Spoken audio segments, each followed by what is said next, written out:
Welcome to Heron Bay Amenities, y'all. That's what the HOA president shouted while she handed pool keys to 14 strangers, streaming past my gate with coolers of hard seltzer. I stepped out of my truck with 2 grocery bags and watched a grown man cannonball off the bronze fountain in my own backyard. I'd built that fountain 6 months after my wife died of cancer. Linda didn't flinch. She pointed at my driveway and told the next SUV full of renters to park wherever's shady. That's the thing about people like her. Give them a little fake power and they start selling things that were never theirs to sell. What she didn't know was that I designed this community's gate system 9 years ago. Every access code in her hand still answered to my laptop, so I didn't argue. I set the bags down, reached for my phone, and started recording. Tell me below, would you have confronted her or let her keep selling something she didn't own? Before Linda Caldwell ever called my wife's memorial fountain an unauthorized decoration, Heron Bay Estates was the kind of place you moved to for a slow Florida life. 120 homes tucked behind a salt rust iron gate, stitched together by sable palms and crushed shell driveways. The air always smelled like coconut sunscreen, and a thunderstorm was always 20 minutes out. I moved in with Mary Ann in 2014. The realtor said the back lot had room for a saltwater pool. My wife loved water more than any person I've ever known. She wasn't supposed to die at 54. The oncologist called it pancreatic. I called it a thief. During chemo, she told me the pool was the only place she didn't feel the poison moving through her body. She said the water held her up when her own legs wouldn't. I sat on the travertine every morning at 6, watching her float, counting her breaths like somebody counts stars. After she was gone, I built the memorial fountain myself. Bronze sea turtle, cast in Sarasota by an old man who used to make hurricane lamps for shrimp boats. Her initials pressed into the shell, MBB. The fountain ran off the pool skimmer line. It hummed at night like something alive. For 2 years, it kept me company while I learned how to be alone in a house built for 2. My name is Evan Brooks. I'm 58, and before I retired, I spent 30 years designing access control systems, casinos, federal courthouses, one very paranoid children's hospital in Atlanta. If a building had a lock on it, somebody in my office probably wrote the firmware. When Heron Bay was built in 2015, the developer couldn't afford a commercial gate vendor. I installed the whole system as a favor to the community. 6 gates, 42 keypads, 1 admin account, mine. The HOA promised to migrate the system to their own contractor within 90 days. That was 9 years ago. They never did. Linda Caldwell took over as HOA president in 2018. Blonde bob sprayed into a helmet, rhinestone flip-flops in July, linen blazer over yoga pants in March. She drove a pearl Lexus SUV and carried a clipboard like it was a concealed weapon. Her southern drawl was manufactured in New Jersey.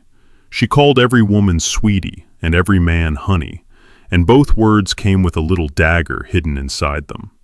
Her husband Gregory sat on the Sarasota County Planning Commission. She mentioned it in every 3rd sentence. The first time I realized something was wrong was a Tuesday in May. I pulled into my driveway after visiting Mary Ann at the cemetery, and a Kia Telluride with Ohio plates was already parked in my spot. A woman in a one-piece was waving at her kids over my side fence. I could hear splashing, laughter, someone yelling about Marco Polo. I walked through my own gate and found 14 strangers in my pool. A toddler was relieving himself into the deep end. A man was trying to climb the memorial fountain with a can of twisted tea in his fist. And there, at the gate, stood Linda Caldwell, handing a laminated pass to a second family. "Evan, honey," she chirped, bright as a fluorescent light.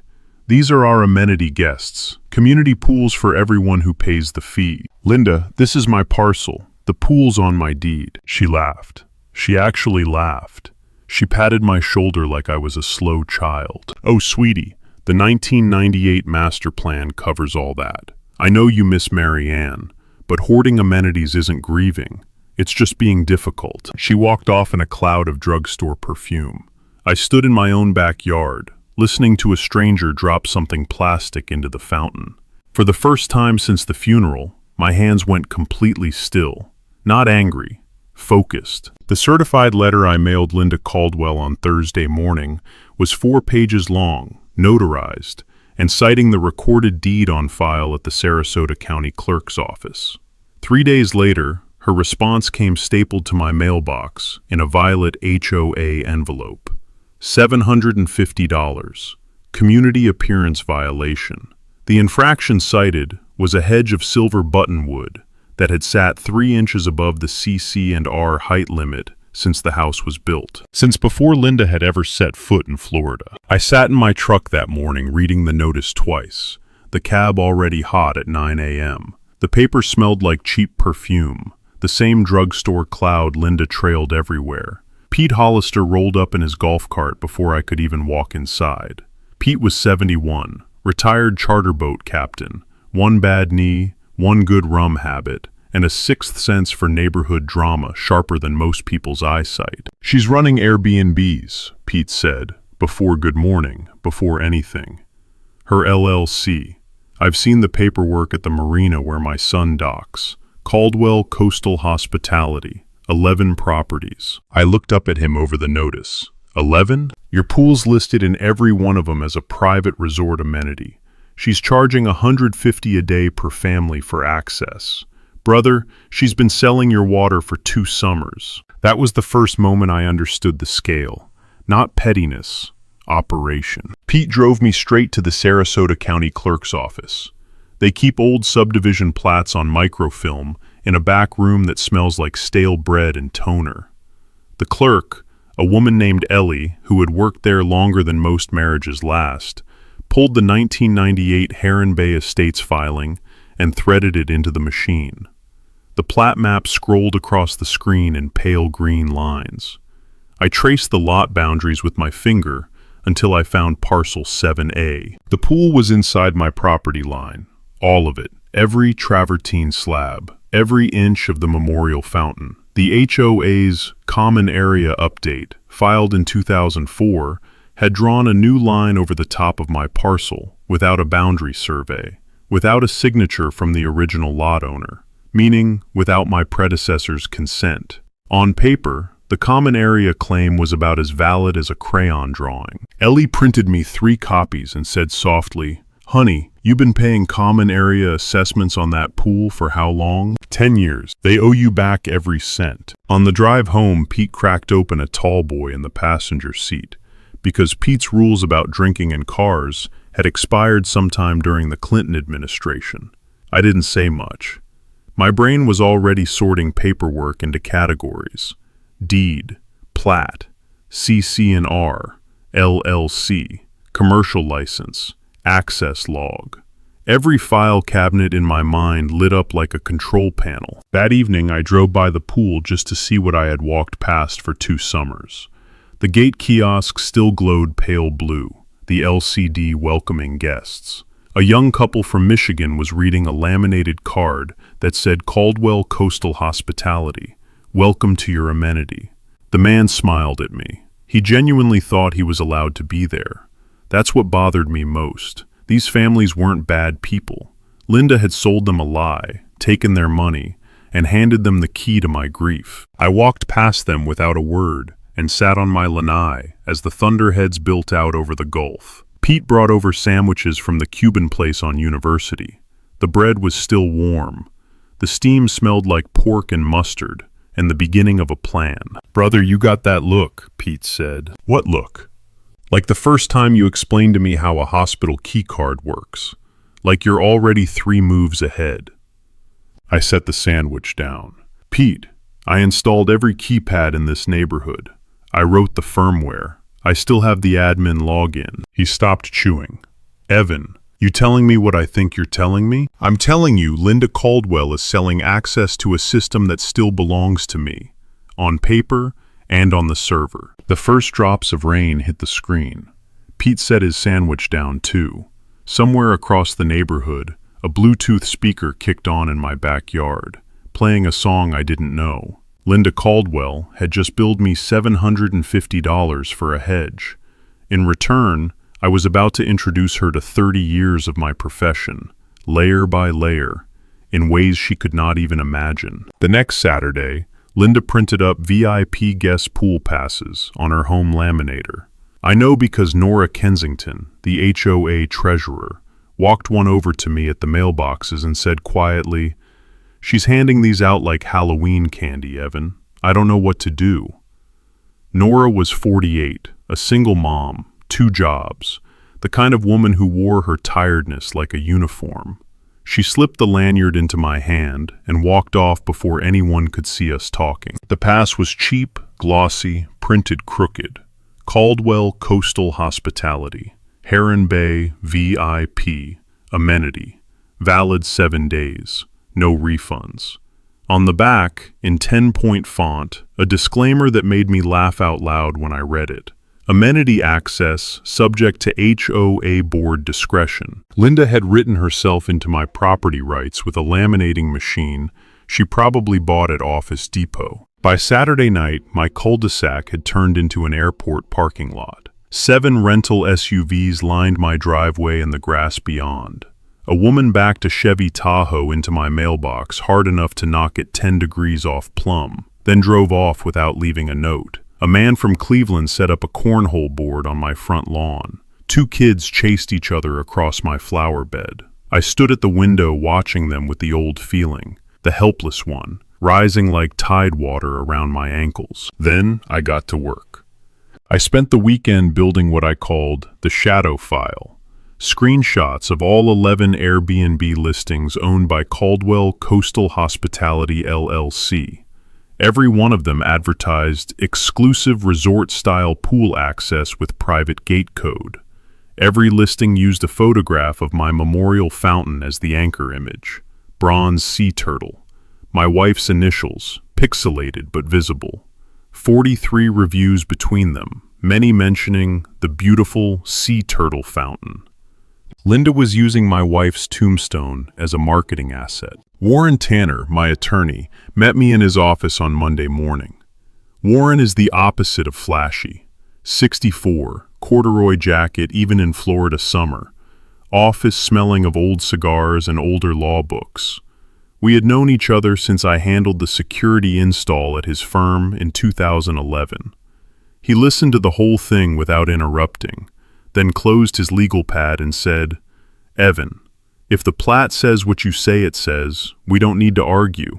We document, we strike, and we let her own words hang her. Gather everything. Don't skip a screenshot." On Sunday afternoon, a 20-something renter decided to climb my rear fence to take a shortcut from his Airbnb to my pool. He shattered the motion sensor floodlight I'd installed over the gate. I found the broken lens on the flagstone path the next morning and called the non-emergency line. A sheriff deputy came out, took photos, asked if I wanted to press charges for property damage. Linda showed up while he was still writing. She barked something about neighborhood shrinkage being normal and no need to escalate this into a legal matter, deputy. The deputy looked at her for a long, quiet second. Then he looked at me. "Sir, this is your property, your call." I told him to file the report. He did. That was one more document in the shadow file. Haley called me that night, my daughter. She was 32, 5 months pregnant, living in Tampa. I could hear her voice shaking through the phone. "Dad, Mom would have set this woman on fire by now. Your mother preferred paperwork, sweetheart. I want to come down. I want to be there. Haley, stay home. Rest for the baby. I've got it handled. I've got it handled the way your mother would have." She was quiet for a long time. Then she said, "Okay, Dad, just tell me when it's time." I hung up and walked to the lanai. It was raining, softly, the kind of warm Gulf rain that smells like electricity and magnolias. I opened my laptop and logged into the Heron Bay Access Control Server for the first time in 9 years. The dashboard loaded exactly like I'd left it. 6 gate nodes, 42 keypads, 1 admin account, still mine, still green, still waiting. I didn't do anything that night. I just looked at the screen for a long time. And I thought about how a woman who had never understood the difference between a password and a property line was about to learn both in the same afternoon. On the Wednesday after Labor Day, Linda Caldwell threw what she called the Sunset Pool Mixer. She emailed all 11 Airbnb hosts, posted a flyer on the community kiosk, and sent Travis Shelton door-to-door with printed invites. The flyer read, "Exclusive VIP amenity evening. Live DJ, frozen cocktails, sunset networking." The small print said the mixer was complimentary for Caldwell Coastal Hospitality guests. 41 people showed up. Half of them had never seen a homeowner's pool before. I watched it from my kitchen window with the lights off. Pete sat beside me nursing a Diet Coke. He'd quit beer 2 days earlier because, as he put it, "Brother, when a war starts, the captain stays sharp." We ate leftover arroz con pollo out of a single takeout container. Outside, a Bluetooth speaker the size of a beer cooler played the kind of tropical house music that sounds like somebody trapped a dolphin in a synthesizer. At 8:47 p.m., a man in swim trunks who had been doing cannonballs for an hour climbed onto the lip of the memorial fountain. He balanced there like a diver on a board, yelled something I couldn't hear over the music, and launched himself backward. His heels came down on the bronze shell. I heard the crack all the way across the yard. It sounded like a rifle shot muffled underwater. The sea turtle snapped off at the base. Pete stood up. I did too. We walked out onto the lanai together without speaking. In the blue underwater pool lights, I could see the bronze shape slowly sinking toward the deep end, dragging the initial plate behind it like a broken wing. The fountain still pumped water, but now the water shot straight up out of the severed base, a useless geyser. Linda saw me coming across the lawn. She raised a plastic wine glass and called out, "Evan, come grab a margarita." I stopped 6 feet from her. "Linda, that fountain is a memorial. For my wife. Somebody just broke it." Her face did something complicated. Irritation flickered through the fake cheer for half a second. Then she recovered, tossed her hair, and said, "Evan, sweetie, these things happen at community events. It was an unauthorized decoration anyway. I'd warned you about modifications to common amenities." "Warned me about what?" "We can talk about this at the next board meeting, honey. You're embarrassing yourself in front of guests." That's when I walked away. Because if I'd stayed, I would have done something my wife would not have approved of. Pete followed me. We didn't speak until we were back inside my kitchen. I sat at the table with my hands flat against the wood, breathing the way you breathe when you're trying not to cry in front of another man. "Brother," Pete said, "you've been patient real long. But patience got a job, and patience job is done. Pete, I want that fountain back. We'll get it back, every piece." The next morning at 5:30 a.m., I waded into the pool in my swim trunks. The water was still clouded from the night before. Beer, chlorine, whatever people drop in pools when they think nobody's going to have to clean it up. I found the bronze sea turtle at the bottom of the deep end. I lifted it in both hands and carried it up the steps. It weighed 31 pounds. The initial plate was bent but intact. MBB, still legible, still hers. I sat on the travertine for a long time. The sun came up pale orange over the gulf. A great blue heron landed on the far side of the fountain, folded its wings, and stared at me for a while. Then it flew off. I wrapped the fragment in a beach towel that used to be Mary Ann's, walked inside, and set it on the workbench in my garage. I stood there in wet trunks looking at the bench where I'd built the fountain in the first place, where I'd used a soldering iron to press her initials into the bronze, one letter at a time, while the radio played a Willie Nelson song I'd forgotten the name of. Then I dried off, put on dry clothes, sat down at my laptop, and opened a new folder called Procedural. Linda had just given me the one thing I needed most, a line that had been crossed visibly, provably, and in front of 40 witnesses, at a commercial event she had organized, at a pool she did not own. The emotional dam broke. What came through it wasn't anger. It was architecture. Warren Tanner called me 3 days later. He'd put his best paralegal on the plat records. She had found something nobody in the neighborhood had ever bothered to look at. When the original developer, Coastal Capital Estates, filed the 1998 subdivision map, they had platted the pool parcel, Lot 7A, as a private recreational easement appurtenant to my home lot, meaning the pool had been specifically deeded to the owner of my house, not the HOA, not the common area, the owner of my house. The 2004 update that folded the pool into the HOA's common area was signed only by the HOA board and filed without the required boundary survey. No owner's signature, no county surveyor's seal. It was administratively invalid under Florida recording law, which meant the HOA had been collecting assessments on a pool it had never legally owned for 22 years. "Evan," Warren said on the speakerphone, "they built a pool for you and then spent 2 decades pretending it wasn't yours." What else did she find? "Your predecessor on the deed, the original owner, died in 2012, and the estate executor transferred the lot to you in 2014, with the easement still recorded. It ran with the land. You already owned the pool the day you closed. You just didn't know it." I sat down on the edge of my couch. Marianne would have loved that sentence. She'd have laughed until she cried. You already owned it. You just didn't know. That was Friday. Saturday night, Pete brought Nora Kensington to the Waffle House on Tamiami Trail. The rain was coming down hard enough to rattle the metal roof. Nora slid into the booth across from me, tired, nervous, 2 manila envelopes in her lap. She'd been a single mom since 2016, and she was terrified of losing her day job as a payroll assistant at a landscape company. Linda's husband Gregory had veto power over that company's county permits. Everybody in Heron Bay knew it. "I'm going to lose my job if she finds out I'm talking to you," Nora said. "Nora, if this goes the way I think it's going, she's not going to have a job of her own." She handed me the first envelope. 2 years of deposit slips from the HOA's checking account. Then she handed me the second one. 2 years of deposit slips from Caldwell Coastal Hospitality, LLC. The second one included $87,400 in amenity access fees, collected from Airbnb guests across 2 summers. Not a penny of it had ever touched the HOA's books. She told the board she was consolidating administrative expenses, Nora said. "Treasurer signs everything, but I never had access to the LLC account.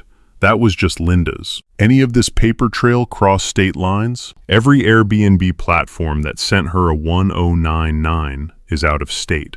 Yes. Wire fraud. Federal." The third thing came by accident. Pete Hollister's cousin worked at the county permits office. Gregory Caldwell had fast-tracked variance approvals for 3 R1 zoned properties in Heron Bay, so they could legally operate as short-term rentals. 2 of those properties were owned by Caldwell Coastal Hospitality, LLC. Gregory's own signature was on 2 of the 3 approvals. Conflict of interest. Plain as the shrimp po' boy in front of me. I drove home at midnight in the rain. I did not turn on the radio. I parked in the garage, got out, stared at the bronze fragment on my workbench for a minute, and then said out loud, "Marianne, we've got them." The next morning I poured coffee and spoke into my phone's voice recorder. Property, permits, paperwork. 3 locks, 1 key, and I'm the one who installed them. Over the next 3 weeks, I built what Warren Tanner would later call the cleanest civil action he had ever filed. We worked in 4 parallel lanes. Lane 1 was the legal lane. Warren drafted a quiet title action in Sarasota County Circuit Court to formally declare Parcel 7A my sole property and invalidate the 2004 Common Area Update. Alongside it, he filed a declaratory judgment demanding the HOA refund 22 years of wrongful assessments, plus damages for commercial use without consent. Florida quiet title actions have a 20-day answer window. We timed the filing to a Friday, so Linda's 20 days included 2 weekends and the holiday week. She'd lose 8 business days before she even understood she was in court. Lane 2 was regulatory. I filed 3 complaints in a single week. The Florida Department of Business and Professional Regulation received a formal complaint that Caldwell Coastal Hospitality LLC had operated an unlicensed commercial pool for 22 months. The Florida Department of Health received a complaint about the Sunset Pool Mixer serving food and beverages without a permit. The IRS received a Form 3949-A with Nora's deposit records attached, flagging $87,000 in unreported rental income. Lane 3 was civic. I called Mallory Pierce at WFLA Channel 8. Mallory ran the investigative desk and once helped a friend of mine expose a fake disabled parking permit racket. I walked her through the paper trail in her office, with Pete sitting next to me drinking a Cuban espresso. Mallory looked up from the bank records and said, "Evan, I want this story. Give me a window." July 4th weekend, 10 a.m. You'll know when. Why that weekend? Because that's when Linda Caldwell thinks she owns this neighborhood the most. Mallory smiled slowly. Okay, I'll have a van 2 streets over that morning. Lane 4 was the one that was mine alone. The technical lane, the server. On a Sunday afternoon, I drove to Tampa, bought a fresh laptop with cash, and spent 6 hours rebuilding the admin environment for the Heron Bay access control system on a machine Linda could never trace back to me. Then I wrote a scheduled task. 10 a.m. Eastern Time, July 4th. One command. All 6 gate latches would engage. All distributed pool access codes would expire simultaneously. The LCD at the main gate, the pool kiosk, and the 2 side gates would light up red with a 64-character message citing the circuit court filing number and Florida Statute 810.09 for criminal trespass on private real property. Every attempted keypad entry would be time-stamped and logged to an off-site server. I tested it 3 times on the staging environment. It worked clean. I armed it. Green light. T-17 days. Pete, Nora, Warren, and Joanne Pettigrew came over that Saturday night. Joanne was 67, a retired reference librarian who had lived in Heron Bay since 2003 and documented everything in spiral notebooks because that was how she thought. She brought 3 of them. We sat around my kitchen table with a pitcher of sweet tea and a Publix cheese platter. Warren raised the one concern he had. "Evan, if this lands wrong on Independence Day, you're the villain locking families out of a pool on a federal holiday. That's the visual." "Warren, the families don't know the pool isn't theirs. Linda sold them the lie. She'll be the one standing on the wrong side of the gate. The camera will show that clearly." "What about the 3 or 4 full-time residents who've been swimming politely for years?" Joanne tapped her notebook. "I've got a list, 11 families. Every one of them signed a resident agreement with you by the end of this week. Permanent access, same as always. Free, same as always. They just won't know it was ever in doubt." Nora looked up with tears in her eyes. "Evan, I want to keep my job." "Nora, after July 4th, you're going to be in a job you choose, not one Gregory Caldwell controls." We went through the plan one more time, top to bottom. I locked the front door behind them at 11 p.m. Then I walked out to the lanai and stood in the warm, dark. The cicadas were grinding like a machine starting up. Somewhere across the neighborhood, a Bluetooth speaker was playing a country song. A Ring camera somewhere was beeping. A teenager laughed. A whole life kept going around me, busy and unaware. And above it all, the calendar on my wall had one red circle on it. July 4th. 17 days. Linda Caldwell started getting nervous the second week in June. Not because she suspected the plan, she couldn't have, but because animals sense weather. She filed a fresh HOA notice against me, claiming the remaining fragments of the memorial fountain constituted a mosquito breeding hazard under Florida health guidelines. The notice demanded removal within 10 days or a $1,000 fine. Travis Shelton delivered it personally, sweating through his polo shirt. I thanked him and put it in the shadow file. 2 days later, Travis walked the cul-de-sac with a petition to recall Parcel 7A from Heron Bay Estates community privileges. It was legally meaningless. You can't evict a property from an HOA, but he collected 9 signatures, which told me who my enemies on the block were. That was useful. 3 days after that, my daughter Haley called me. Somebody had sent her an anonymous email from a Proton address, claiming I had been acting erratically since your mother's passing, and that concerned neighbors were worried about his mental state. There were screenshots of my property attached. The photographer had stood in my side yard to take them, meaning on my property. Haley read me the email in full, then said, "Dad, she's trying to scare me into thinking you're not okay. How are you feeling, baby?" Furious, on your behalf. And the baby just kicked, so make of that what you will. I love you, Haley. Rest up. Dad, I'm driving down on July 3rd. I'm going to be in that kitchen when the gates lock. You can't stop me. I didn't try. Some parts of my life were always going to be hers, too. Gregory Caldwell came to my front door on the evening of June 24th. Pearl polo shirt, khaki shorts, boat shoes, hands in his pockets. He didn't knock. He rang the bell twice in quick succession, like a man who expected a butler. When I opened the door, he smiled the kind of smile country club husbands use on greenskeepers. "Evan, got a minute?" "Got a few, Gregory." "Listen, this can stop tonight. Linda and I have talked it over. We'll buy the parcel from you above market. You move somewhere quieter. Everybody walks away." "Gregory, I've known men like you my whole career. I designed the lock on your own mother's memory care unit in the Comus, by the way. Don't tell me what I am." His jaw set. "Evan, you do not want to fight me on this." "I don't. I want to fight your wife. On the record." He stared at me for a full second longer than he meant to. Then he turned and walked back across the lawn.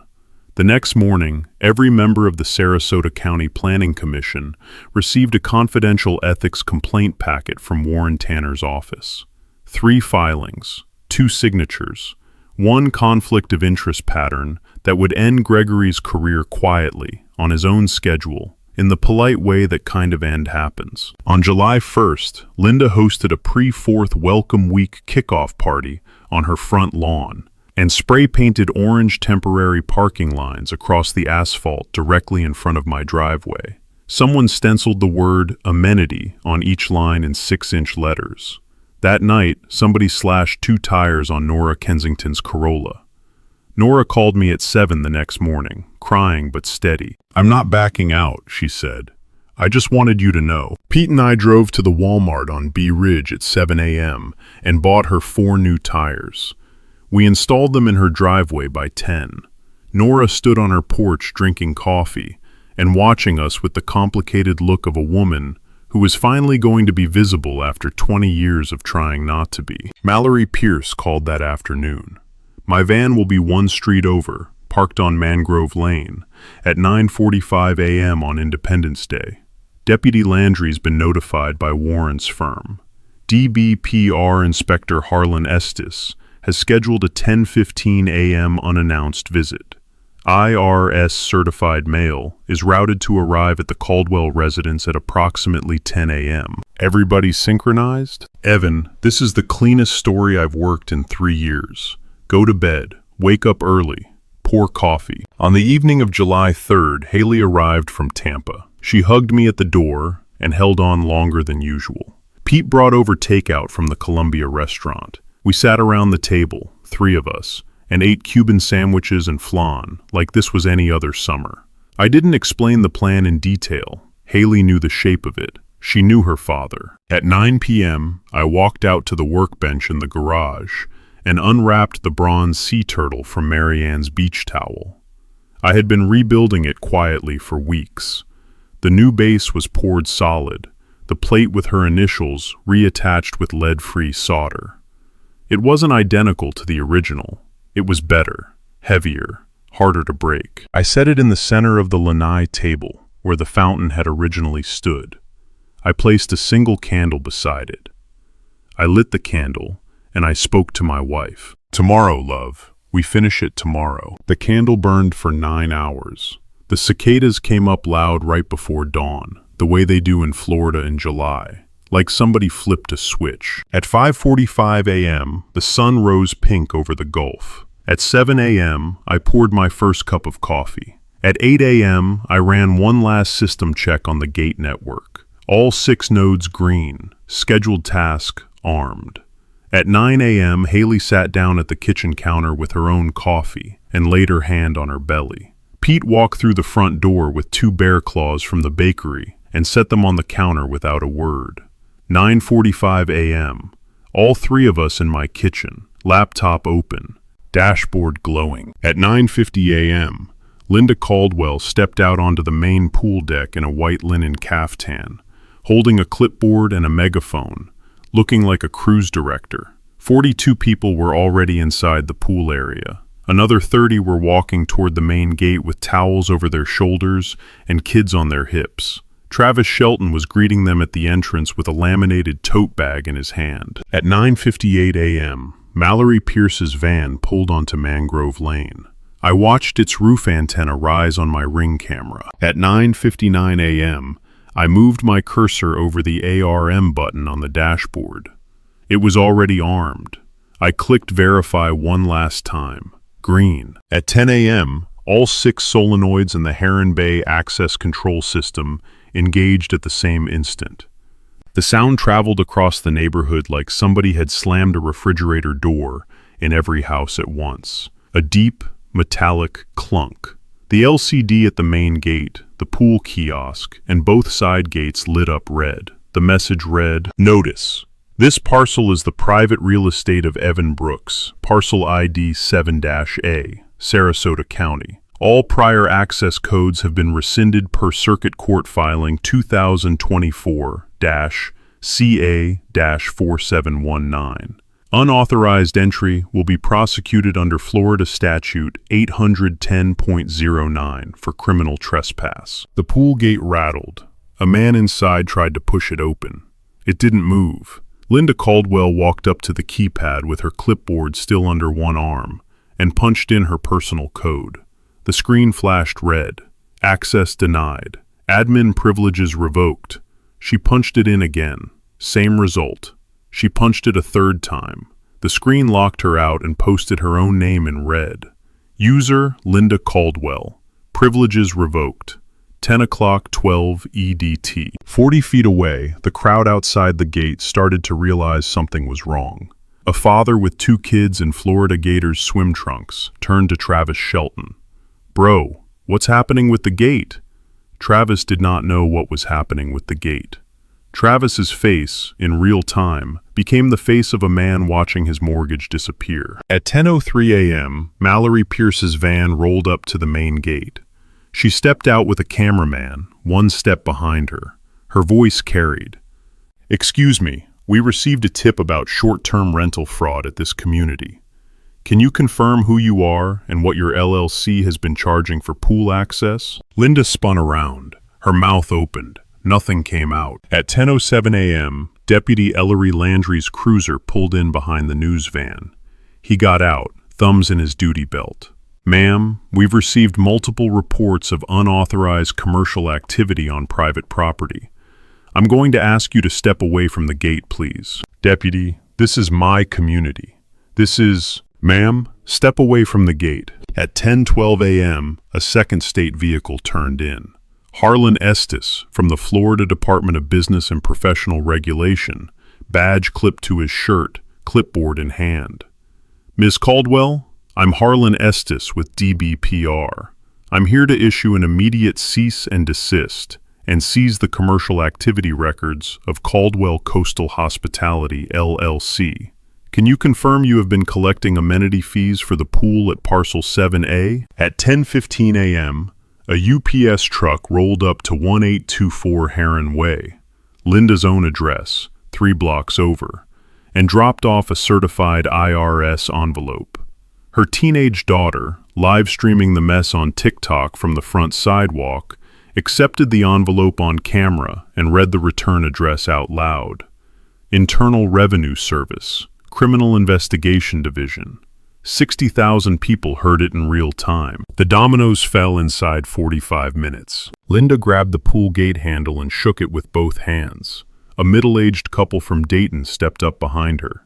"Ma'am, we paid you $700 for week-long pool access. We've got our receipt right here. You tell us what's going on. It's a misunderstanding. Ma'am. The father stepped around her and pointed at the LCD on the kiosk. That screen says this pool is privately owned by a man named Evan Brooks. And it says you've been arrested for fraud. Are you Linda Caldwell? Linda's mouth went dry. She turned to the camera instead of answering. The camera kept rolling. From my kitchen, I watched 42 renters come to a single collective realization. They had been scammed. They had each paid between $150 and $700 for an exclusive amenity that had never been Linda's to sell. They rotated away from the pool gate and turned to her, all of them at once, the way a school of fish turns. Phones came up. Flash photography. An older woman in a Tennessee Volunteers cover-up shouted, "I want my refund, ma'am, and I want it today." Deputy Landry read Linda her rights at 10:31 a.m. Grand theft in the first degree, wire fraud, operating an unlicensed commercial establishment, unauthorized use of a neighborhood access control system. She cried exactly once, a single, soundless gasp when the cuffs clicked. Then she went quiet, her eyes locked on the asphalt. Harlan Estes handed Travis Shelton an envelope full of official stop work orders. Travis walked away from the gate with the envelope in his hand and did not look back. I stood up from my kitchen counter. I put my coffee mug in the sink. Haley held my hand for a second. Pete nodded once, slowly. Then I walked out my front door and across the street. The crowd parted for me. People were on their phones, still live streaming. The pool gate was still red LCD'd and locked tight.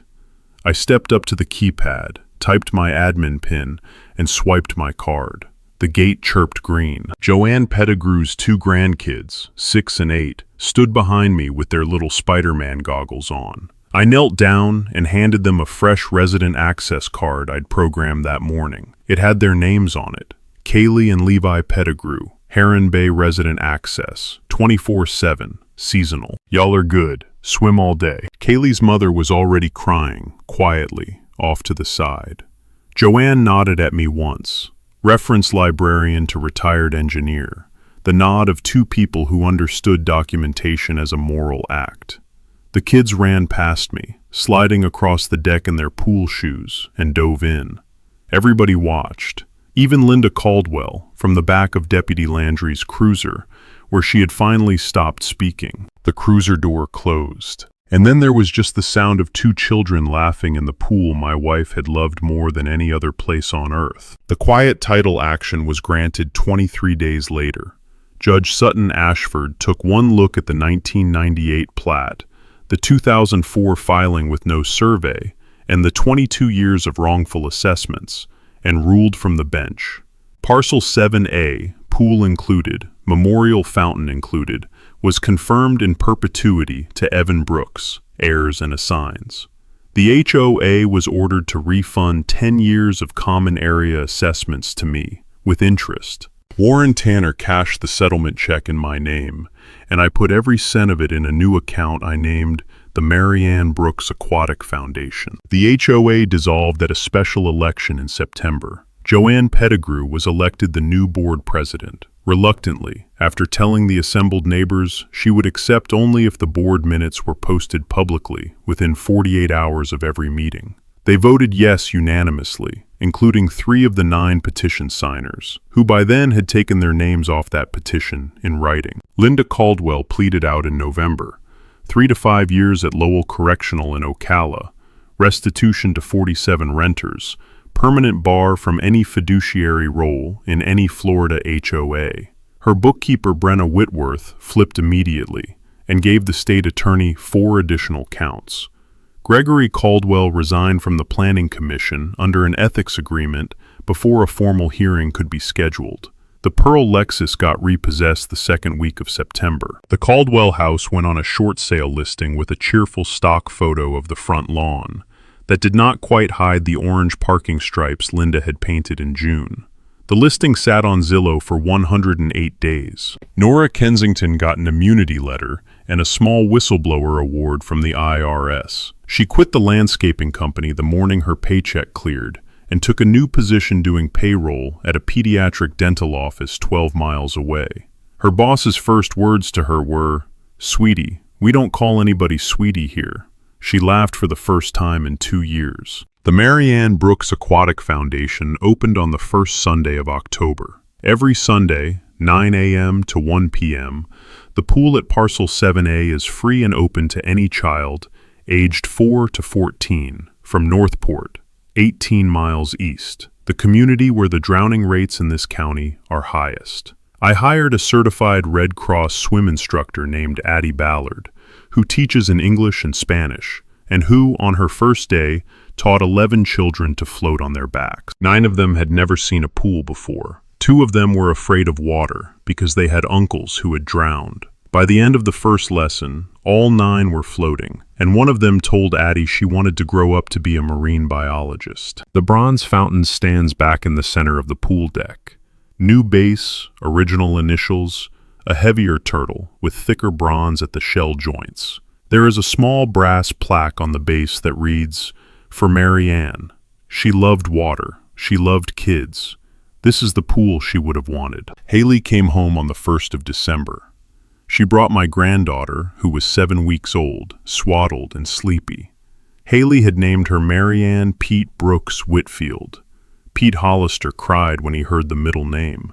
He tried to hide it behind his sunglasses and failed badly.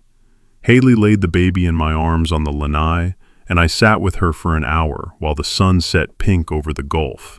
And I told my granddaughter about the woman she was named for, and the quiet voice you use for babies who are almost asleep. Linda Caldwell thought a community pool belonged to whoever had the loudest voice.